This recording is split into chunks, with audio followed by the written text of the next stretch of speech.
Alors, on continue. Je vous présentais maintenant, alors il y en a 2 qui vont se ressembler pas mal, des éditeurs de POI complets, pour Android.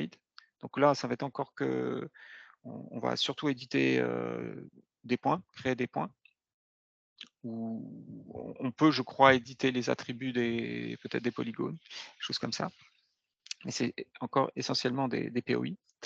Alors, il y a jusqu'à il y a peu, moi j'utilisais, beaucoup OSM Go, et depuis 1 an, il y a Evridor qui est sorti, qui est potentiellement plus complet. Vous allez voir qu'un petit peu plus complexe dans son interface, je trouve personnellement. Alors OSM Go ne se trouve pas lui sur F-Droid, vous pouvez le trouver que sur le Play Store. Je reviens ici.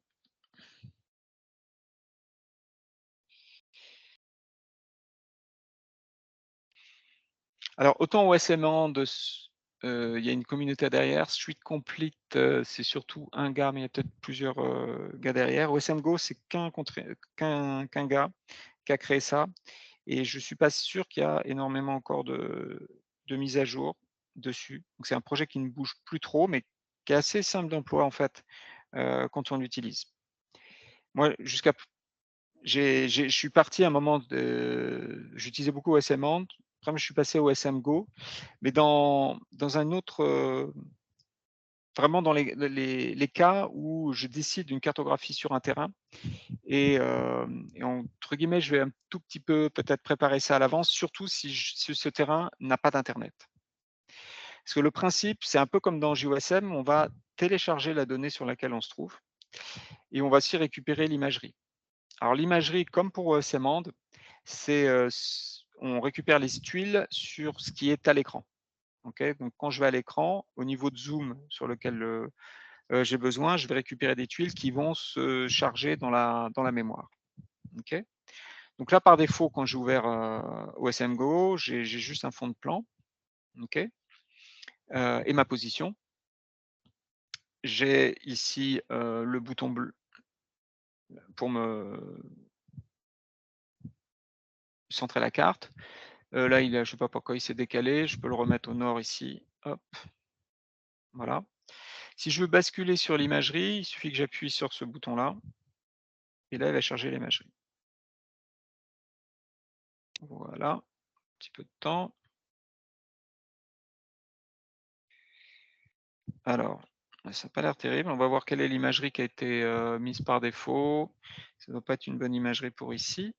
Donc je vais dans les elle est en anglais là, tiens. J'ai dû mettre ça, on va dans les settings, j'ai dû mettre l'anglais en dur quelque part. Voilà, language, j'avais dû mettre ça pour les anglophones, sans vouloir changer l'interface. Voilà, langue des tags, je mets tout en français. OK. Voilà, donc déjà je vais être en français, et dans les paramètres, voilà l'imagerie, voilà, parce que la dernière fois que j'utilisais, c'était pour cartographier en France, au début de l'année. Donc c'est une imagerie qui est pas du tout adaptée là où je suis, donc je vais changer ça. Alors j'ai pas énormément de choix, j'ai entre Bing et Mapbox.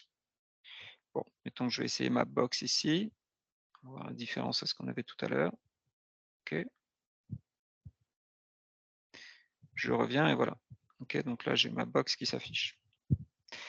Alors le principe ici, vous voyez que pour le moment, j'ai pas de données qui s'affichent, je bascule avec le fond de plan et autres, mais j'ai pas déjà des icônes qui sont apparues.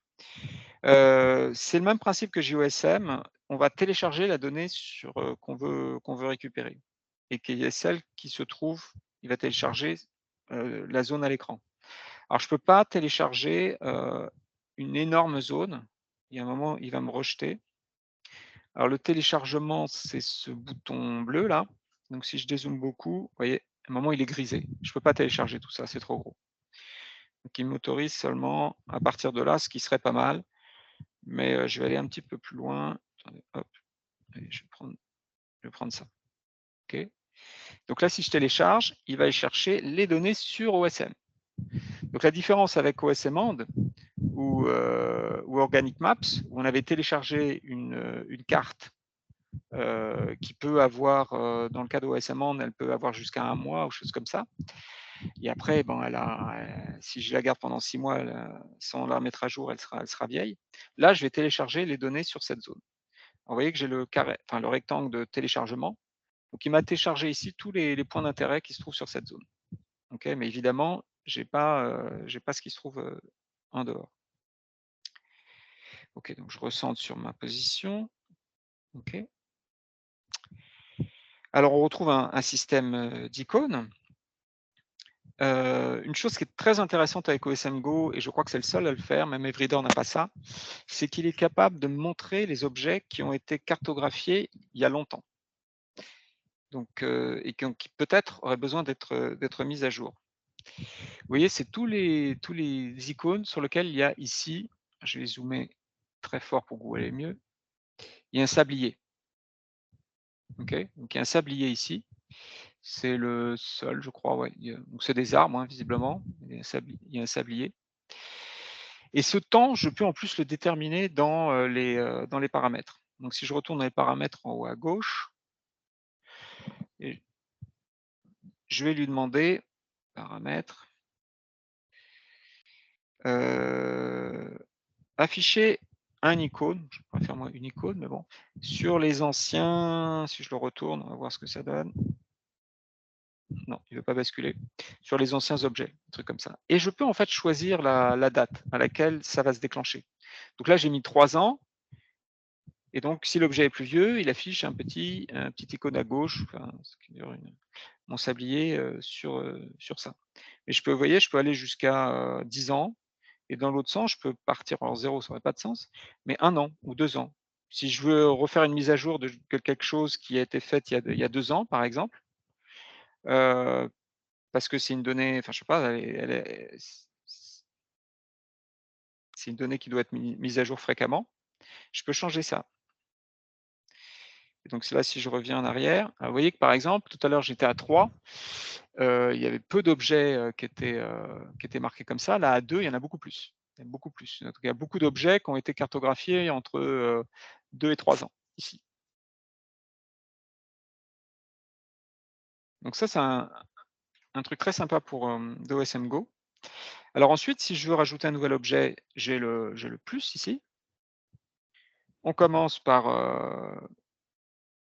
alors c'est la même approche qu'on avait avec Organic Maps, hein. On a alors là, c'est pas une croix, mais là, c'est un petit marqueur qui est toujours au centre de l'écran, et on bouge la carte pour le mettre au bon endroit. OK, donc là, je vais changer. Là, je vais dire qu'ici, là, j'ai à la base d'ici, j'ai mon restaurant. De la même manière ici, dans toutes ces applications, je ne sais plus si on peut le faire pour la dernière qui s'appelle Vespucci, mais on ne redécale pas l'imagerie. On est obligé de voir s'il y a un un décalage entre l'existant, et là, vous voyez que je n'ai pas de route et cetera pour me repérer. J'ai uniquement les les icônes, et donc je suis obligé de faire avec ça. Je ne gère pas les décalages. Je crois pas du tout qu'il y ait de imagerie suivie, non, on parle pas de redécaler, quoi.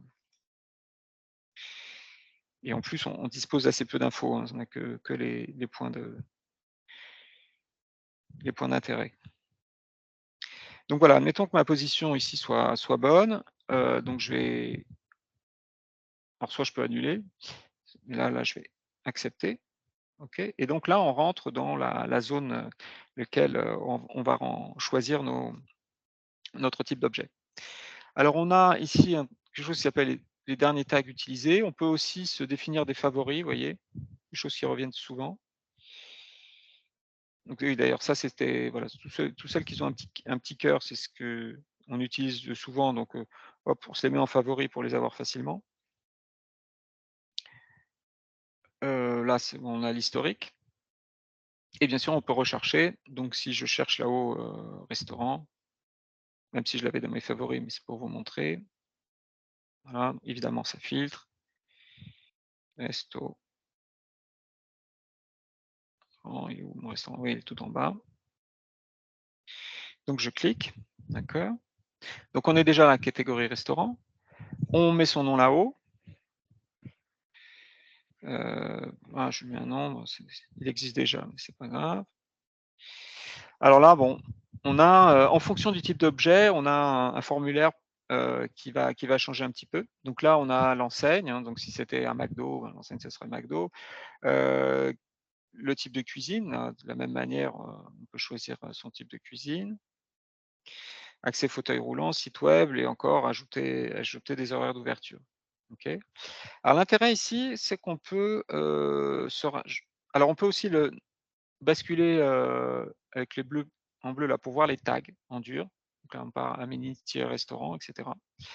Ce qui est intéressant aussi parce que ça permet d'apprendre les tags, je dirais.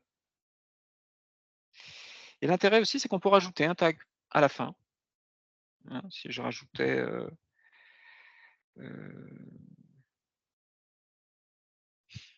bon, ça a pas de sens ici, mais je pourrais rajouter un source, hein, par exemple. Je déjà la clé, il rajoute vous voyez un nouvel emplacement et ensuite, bah, je mettrai ce que je veux, hein. OK? Je le garde pas. Alors, vous voyez qu'on a dit pour finir, on a différents boutons. Alors là, je peux accepter directement et on sortirait. Je peux également rebouger la localisation, il y a pas de souci, hein, j'ai les 4 flèches. Donc mettons là, j'accepte. Ah, il me crée ce marqueur et vous voyez qu'au-dessus, il y a un N qui signifie qu'il est nouveau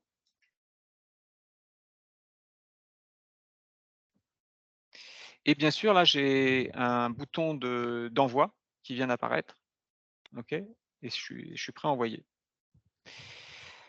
Alors, je vous montrais encore 2 choses. On peut bien sûr, modifier un objet existant. Alors je reviens ici et par exemple les objets là qui existent déjà et qui sont avec mon petit sablier, Liz, Lakshmi par exemple, c'est un salon de beauté, salon de coiffure, OK? Vous voyez que version 6 modifiée il y a 3 ans par, bah, moi-même, hein. C'est moi qui ai surtout cartographié les points d'intérêt autour de chez moi, téléphone et cetera. Alors vous allez me dire: «Et ça n'a pas changé?» Bon, du coup, je pourrais si je sors, ben, j'ai vérifié que je sais que ça existe toujours, mais j'ai pas à préciser que, ça a été vérifié. Et bien pour ça, on a ce bouton qui est intéressant. Si je clique ici, ça veut dire objet vérifié et en fait, il va ajouter un tag avec une clé survey date et à la date du jour en plus. Si je fais oui, il ressort. Vous allez voir qu'ici, j'ai plus le petit sablier et dessus, j'ai M pour modifier. Et si je retourne dessus pour que vous voyez bien, vous voyez qu'en bas, il a rajouté last survey date 2023-03-09, c'est aujourd'hui. D'accord?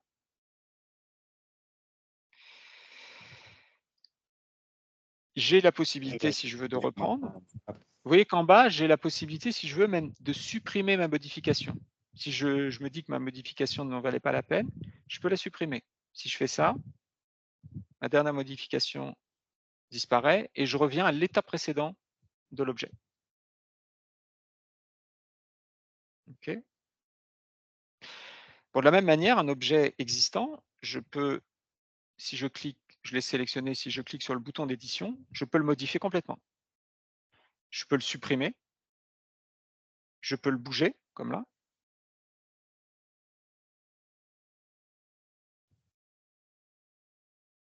et si je valide, hop, il a bougé. Et je peux complètement changer ses attributs. D'accord? Bon là, je vais pas le modifier, donc je fais la X là pour annuler mes changements. Voilà.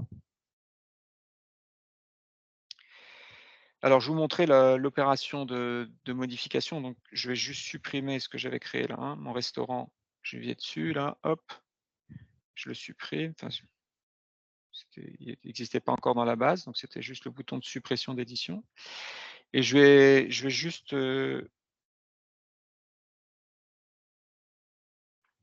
voilà, mon salon de coiffure, je vais bien dire il a été vérifié sur le terrain. OK, voilà et c'est juste ça que je vais envoyer là pour vous montrer comment on fait. Donc on clique sur, upload. Alors vous voyez qu'il y a la liste ici des objets à envoyer. d'accord? Ça correspond à simplement une modification, j'ai pas de création, j'ai pas de suppression et alors, faut faire attention au commentaire de Chance7, hein, la il utilise le dernier qui avait été fait. Donc France, Paris, POI, bah là, ça serait, Brésil. Je le mets en anglais ou en langue locale.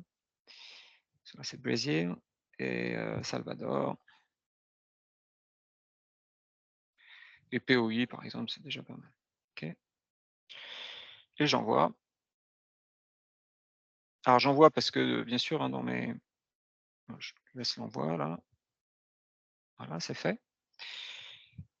Donc désormais, le M n'existe plus, hein. Ça fait partie c'est l'objet, une fois que c'était envoyé. Vous étonnez pas dans OSM Hand, les marqueurs verts que je montrais tout à l'heure, ils disparaissent complètement, hein. Une fois que c'est envoyé sur OSM Hand, l'objet n'apparaît plus dans OSM Hand. Bien sûr, hein, c'est parti direct parce que je m'étais déjà connecté, non, c'est pas là, c'est pas les paramètres, c'est voilà, ici. Bon, je vais pas cliquer sur se déconnecter, mais bien sûr, vous avez se connecter, au départ. Vous mettez votre identifiant et votre mot de passe, il vérifie ça et puis il garde ça dans la mémoire. Alors l'intérêt, ici, bon, j'ai pu l'envoyer parce que j'ai de l'internet, mais j'aurais très bien pu, préparer, un terrain distant sur lequel j'aurais pas d'internet sur le terrain, en récupérant, en me baladant partout là pour récupérer les imageries. Vous voyez, elles se chargent, OK. Alors généralement, quand on fait un terrain précis, on se met proche pour avoir la meilleure résolution, hein et hop, là, j'ai toutes les tuiles d'imagerie qui se chargent, OK. Donc les tuiles d'imagerie, tac, tac, tac, tac, tac, sur toute ma zone, voilà, là, elles vont être dans du cache. Donc j'ai téléchargé ma zone de travail et ensuite je peux aller sur le terrain où j'ai pas forcément d'internet.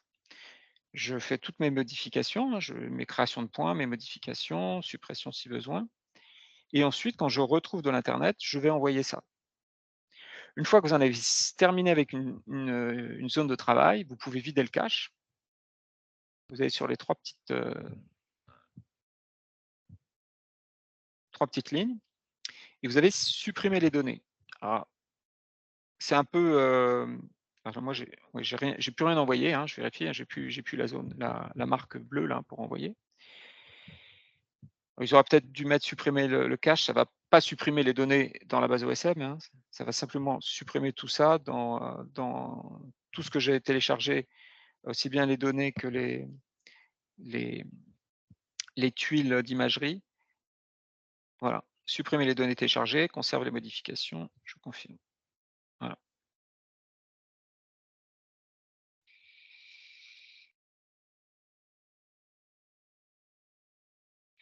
et je pense que le cache d'imagerie, c'est pareil.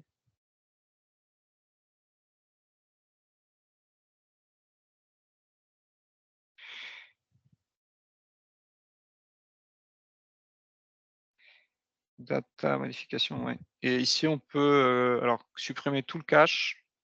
Je pense que c'est là où on perd toutes les imageries et autres là. Oui, tous resupprimer.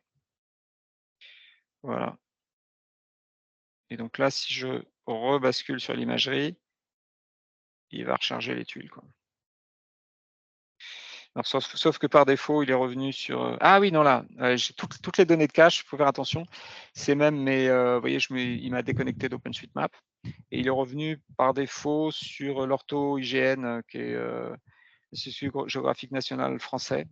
C'est celle qui est proposée par défaut parce que en fait, le concepteur d'OSMGo est un Français, donc il a mis ça par défaut.